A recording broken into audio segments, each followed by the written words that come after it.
Hello friends, welcome to Swati's biology. आज आपण simple permanent tissue बघतोय मराठीमध्ये. आज आपण सिंपल परमनंट टिश्यू बघतोय पॅरेनकायमा, कॉलिनकायमा आणि स्क्लेरेनकायमा. ओके, बघणार आहोत तो आहे ॲनाटॉमी ऑफ फ्लावरिंग प्लांट्स. याच्यामधला परमनंट टिश्यू आणि त्याचे टाईप्स बघणार आहोत. ठीक आहे, सगळ्यात पहिल्यांदा टिश्यू म्हणजे काय? It is the group of cells having common origin, common function. कशा प्रकारचे सेल्स येणार टिश्यूमध्ये? एक तर त्यांचं स्ट्रक्चर कदाचित सिमिलर असेल, फंक्शन सिमिलर असतं आणि कॉमन त्यांना एक ओरिजिन दिलेला असतो किंवा group of functions, set of functions पण असू शकतात. त्यांना म्हणायचं टिश्यू. ओके, परमनंट टिश्यू अशी टिश्यू जी की परत परत परत परत परत परत सेल डिव्हिजनमध्ये भाग घेत नाही, अशा टिश्यूला झाडांमधल्या म्हणायचं परमनंट टिश्यू. परमनंट टिश्यू असा प्रकार ॲनिमल्समध्ये ॲब्सेंट असतो, तो तिथे अस्तित्वात असत नाही. परमनंट टिश्यू ॲब्सेंट असतो, तो तिथे अस्तित्वात असत नाही. परमनंट टिश्यूज त्या फक्त आणि फक्त प्लांट्समध्येच दिसून येतात. ओके, आता आपण एक एक एक एक line to line NCERT reading plus teaching बघणार आहोत. Line: the cells of the permanent tissue do not generally divide further. बघा, परमनंट टिश्यू एक्झॅक्टली कोणाला म्हणायचं आहे? अशा सेल्स ज्या परत डिव्हिजनमध्ये, सेल डिव्हिजनमध्ये भाग घेत नाहीत. Okay, permanent tissue have all cells similar in structure and function are called as simple tissue. आता परमनंट टिश्यू पण दोन प्रकारचे आहेत. परमनंट टिश्यू पण दोन प्रकारचे आहेत. एक आहे सिम्पल टिश्यू, दुसरी आहे कॉम्प्लेक्स टिश्यू.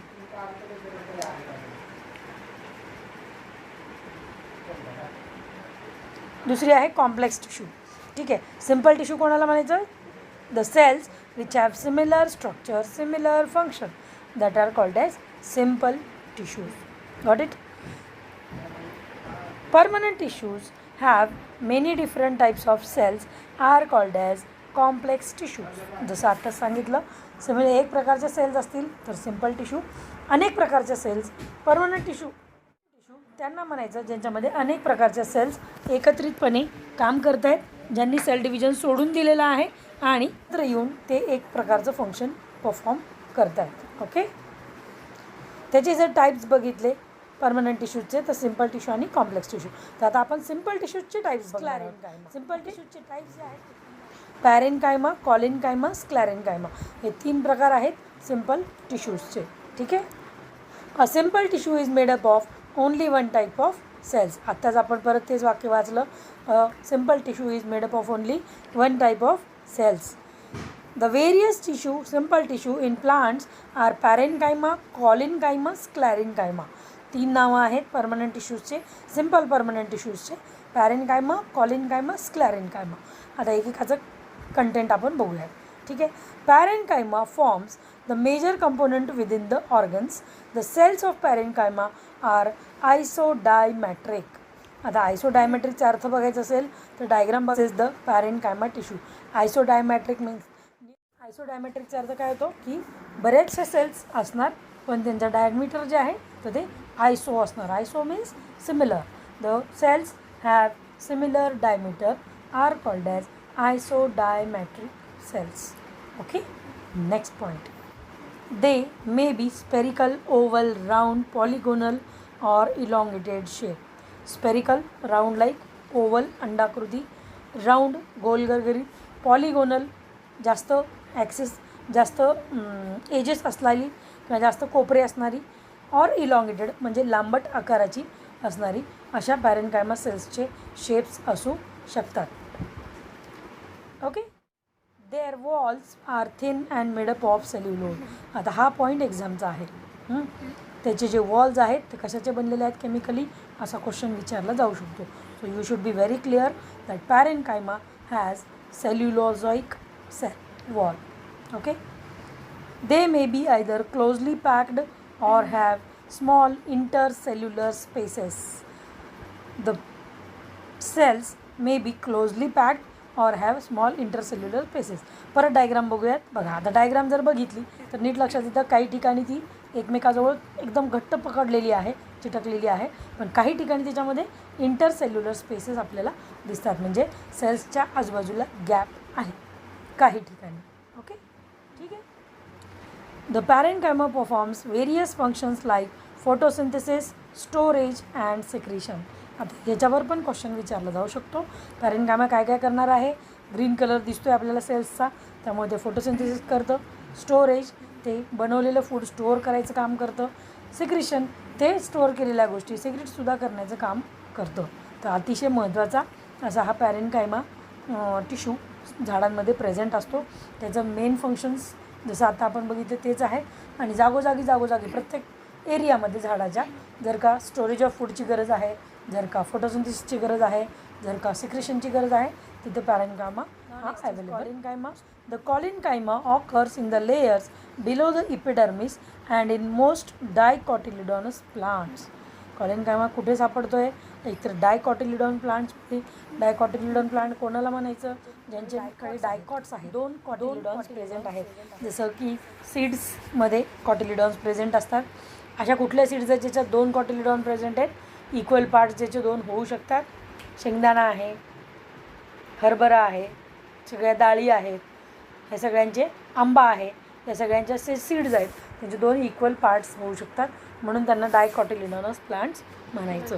डायकॉटिलिडॉनस प्लांट्सच्या इपिडर्मिसमध्ये, इपिडर्मिस वरचा खालचा जो लेअर असतो लीफमधला किंवा स्टीममधला, रूटमधला, त्याच्या खालच्या लेअरला आपल्याला कॉलिनकायमा दिसून येतो. Okay. It is found either as homogeneous layer or in patches. कशा प्रकारे सापडणार आहे? एकतर कंटिन्युअस लेअर दिसणार आहे, होमोजिनियस लेअर, किंवा पॅचेसच्या फॉर्म. बघा, हा झाला कॉलिनकायमा. जर नीट निरखून बघितलं तर कॉर्नर्स थिक झालेले दिसत आहेत. प्रोटोप्लाझम कोपऱ्यात सरकलेला दिसतो आहे. व्हॅक्यूलमध्ये मोठा झालेला सेल वॉल त्याची रिजिड झालेली दिसते.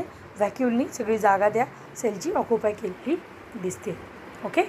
It consist of cells which are much thicken at the corners due to deposition of cellulose, hemicellulose and pectin. कॉलिनकायमाच्या सुद्धा जे कॉर्नर्स आहेत तिथे काहीतरी ढिगारा जमा झाल्यासारखा दिसतो. तो ढिगारा कशाचा आहे? Cellulose, hemicellulose, pectin. आता परत नीट लेवलचा पॉईंट आला, परत एक्झामचं कंटेंट आला.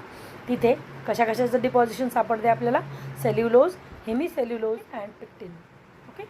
कॉलिनकायमॅटस cells may be oval, spherical or polygonal and often contain chloroplast.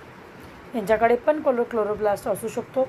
शेपमध्ये वेगवेगळ्या प्रकारचे शेप्स यांच्यामध्ये सुद्धा दिसू शकतात. The cells assimilate food when they contain chloroplast. जर का त्यांच्याकडे क्लोरोप्लास्ट आहे तर ते फूड तयार करणार, डेफिनेट आहे.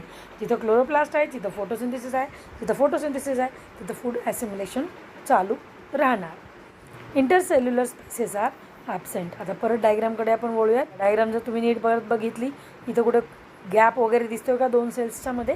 नाही. So the intercellular spaces are absent. Now the function, they provide mechanical support to the growing parts of plants such as young stem or petiole of the leaf. Mechanical support. आता mechanical support कसा लक्षात येऊ शकतो? एखादं crop आहे पण त्या क्रॉपला आपण मधून तोडायला पाहतो त्याच्या स्टीमला, पण ते तुटतच नाही. खूप जास्त टेन्साईल स्ट्रेंथ त्याच्याकडे असते. टेन्साईल स्ट्रेंथचं कारण हे असतं की तिथे कॉलिनकायमा प्रेझेंट असतो. Okay. So obviously it will provide the mechanical support to the growing plants such as young stem. Petiole of the leaf, पानाची दांडी. पानाच्या दांडीमध्ये तुम्ही पानाची दांडीसुद्धा बघा, सहसा बऱ्याचशा झाडांच्या पानाची जी दांडी आहे तिला जर आपण मधून असं ब्रेक करायचं ठरवलं तर ती तुटत नाही.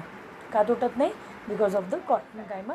स्लॅरेनकायमा consist of long narrow cells with thick and lignified walls having a few numerous pits. आता इथं महत्त्वाचा पॉईंट आहे. ह्या सेल्स लॉंग आहेत, लांब आहेत, नॅरो आहेत, बारीक आहेत. लांबीनं लांब आहेत पण जाडीनं एकदम बारीक असतात, म्हणून त्यांना नॅरो म्हणायचं. Thick lignified cell walls. बघा, लिग्निफाईड सेल वॉलचा अर्थ काय होतो? यांच्या सेलवरती एक कार्बोहायड्रेट असतो. त्या कार्बोहायड्रेटचं नाव आहे lignin.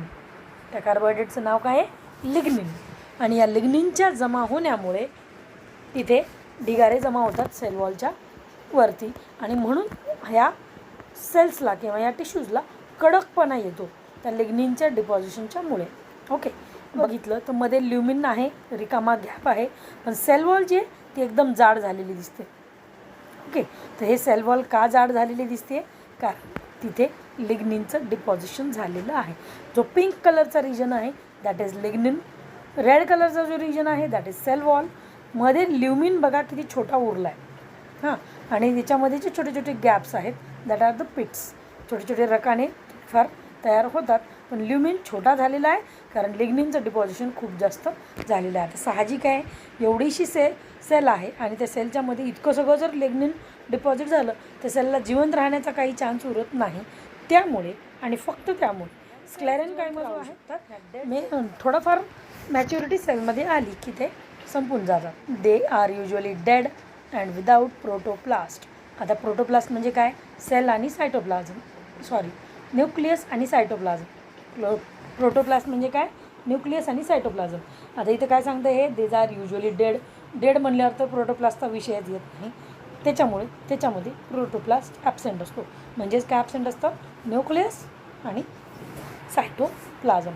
Okay. On the basis of variation in form, structure and origin and development, sclerenchyma may be either fibers or sclerites.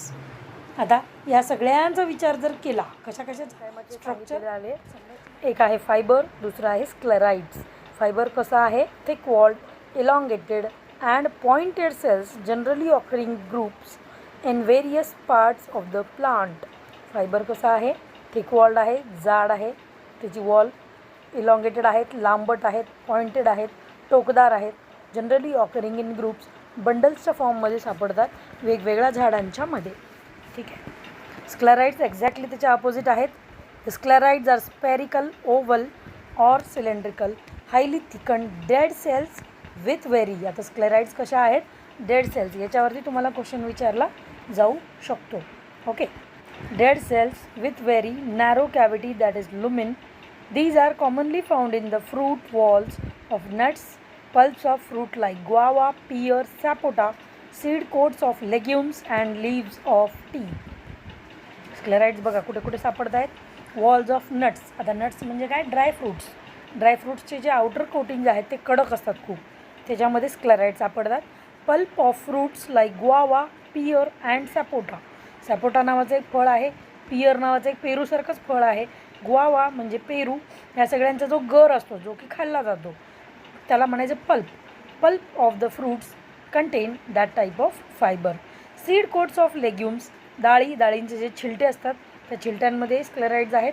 आणि चहाच्या पत्तीमध्ये सुद्धा स्क्लेराइड्स असतात. Okay. Sclerenchyma provides mechanical support to the organs. Sclerenchyma काय provide करणार आहे? Mechanical support provide करणार आहे ऑर्गन्सला. साहजिक आहे, डेड सेल्स आहेत म्हणल्यानंतर ते मेकॅनिकल सपोर्ट तर देणारच सगळ्या झाडांच्या ऑर्गन्सला. ओके. इथपर्यंत तुम्हाला काही डाऊट असेल, शंका असतील, काही कन्फ्युजन्स असतील तर तुम्ही नक्की विचारू शकता. हे आहे आपल्या आजच्या पूर्ण लेक्चरचे कन्क्लुजन. सगळे पॉईंट्स समराईज करून याच्यामध्ये दिलेले आहेत, ते नीट लर्न करायचे आहेत. ओके. तुमचे जे कोणी फ्रेंड्स, रिलेटिव्स आहेत ज्यांना मराठीमध्ये नीट बायोलॉजी अपेक्षित आहे, NCERT बायोलॉजी अपेक्षित आहे, line to line reading with explanation in Marathi, त्या सगळ्यांना माझे व्हिडिओ शेअर करा, सबस्क्राईब करायला सांगा.